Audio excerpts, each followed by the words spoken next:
kuryama no kubyuka ni imbabazi z'Uwiteka. Igitondo cyiza kandi cy'umugisha, cyangwa se igicamunsi cyiza bivanye n'aho buri wese aherereye mu migabane itandukanye y'isi. Mwese mwemenye gufatanya natwe gusangira ifunguro ry'umunsi kandi rya buri gitondo. Insanganyamatsiko y'ifunguro ry'umunsi rya none kuwa 11 Werurwe mwaka 2025 kuwa kabiri iragira iti ntukimike ibyaha. Mbere yuko dusoma ijambo ry'Imana, reka tubanze turirimbane indirimbo ya 388 mu gushimisha igira iti tunganira Imana. Niturangiza dusome ijambo ry'umunsi kandi ry'Imana.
Haleluya, haleluya, haleluya.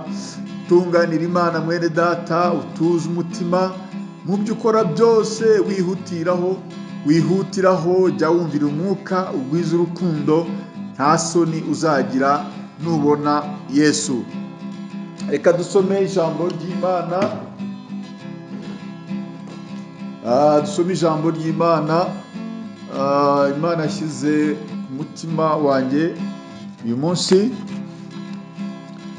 Reka dusome urwandiko Pawulo yandikiye Abaroma, ibice 6 umurongo wa 12 tugeze kuri 18.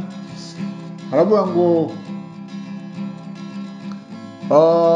noneho ntimukimike ibyaha mu mibiri yanyu izapfa, ngo mwumvire ibyo irarikira, kandi ntimuhe ibyaha ingingo zanyu kuba intwaro zo gukiranirwa, ahubwo mwitange mwihe Imana nk'abazuke n'ingingo zanyu muzihe Imana kuba intwaro zo gukiranuka. Ibyaha ntibikabategeke, kuko mudatwarwa n'amategeko, ahubwo mutwarwa n'ubuntu.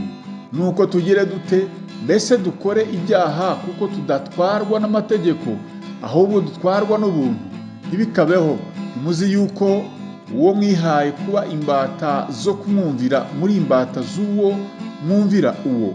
Imbata z'ibyaha bizana urupfu, cyangwa izo kumvira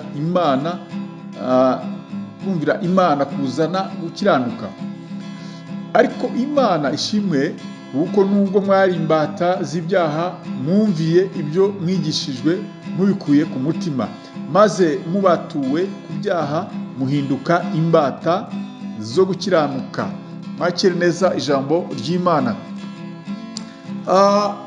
Nta gihugu cyangwa se ubwami bwabasha kubaho budafite umwami, kandi wimitswe n'abenegihugu cyangwa se abanyagihugu. Iyo bamaze kwemera ko abatwara, bemera n'imirongo n'amategeko ye. Niko bimera iyo umuntu nawe ubuzima bwe abweguriye Imana, akimikamo Imana. Icyo gihe aba yemeye ko Imana ariyo imugenga cyangwa se imutwara.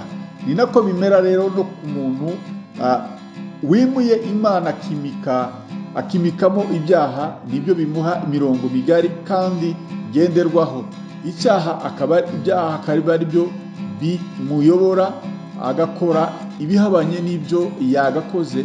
Umuntu akaba yitwa ko yize, yaminuje, ariko ibivuye muri we ugasanga bihabanye cyane nuko yagombye kuba ameze nk'umuntu ujijutse wize. Pawulo yandikira Abaroma arababwira ati ngo ntimukimike ibyaha mu mibiri yanyu izapfa, ngo mwumvire ibyo irarikira, kandi ngo ntimuhe ibyaha ingingo zanyu kuba intwaro zo gukiranirwa, ngo ahubwo mwitange mwihe Imana nk'abazuke, ngo ingingo zanyu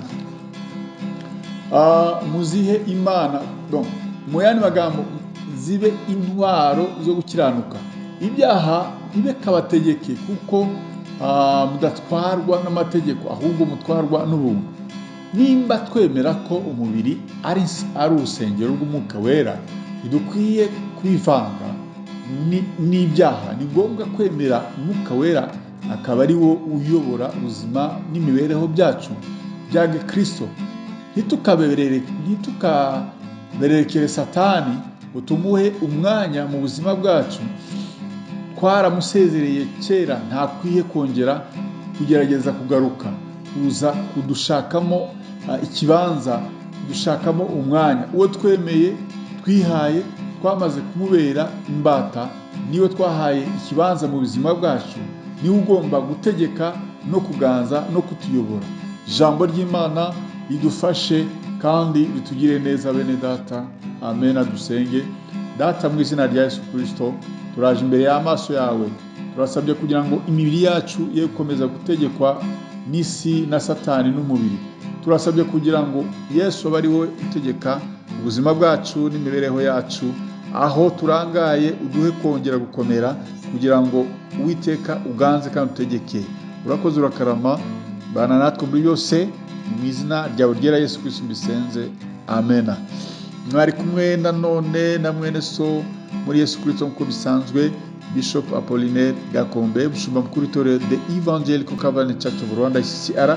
Imana y'amahoro ibane namwe mwese bene data, mbifuruje umunsi mwiza n'akazi keza. Shalom shalom, ndabakunda.